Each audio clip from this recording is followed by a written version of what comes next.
آدما تو یار منی، تو دوایی و پرستار منی. 2 ثانیه دوره تو که خیلیه، علاقه ای که به تو دارم دلیه، بذار همه بدونن مال منی، مشکلیه. تو باشی دلم روبه، یه حال خوب و مطلوبه، تو مدام رو برون باشی خوبه.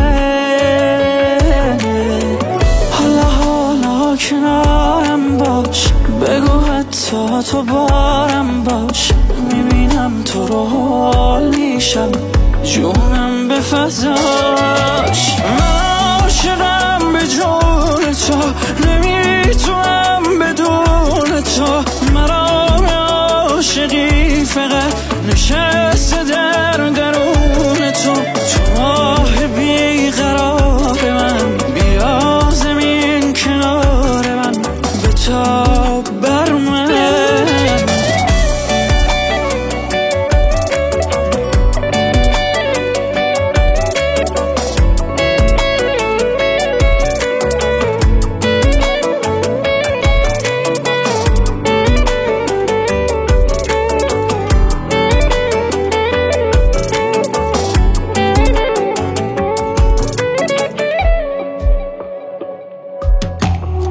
میدونی علاقه ما 2 طرف است، میدونی نباشی هوا یه جوری خفه است که میخوام نباشم دیگه تو دنیا.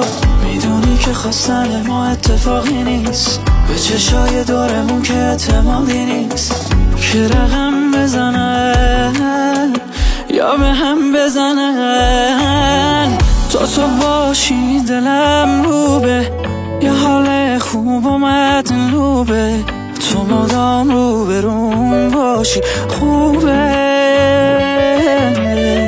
حالا کنارم باش، بگو حتی تو بارم باش، میبینم تو رو حال میشم، جونم به فضاش. من عاشقم به جون تو، نمیتونم بدون تو، مرام عاشقی فقط نشسته در درون تو. تو ماه بیقرار من، بیا زمین کنار من، بتاب بر من.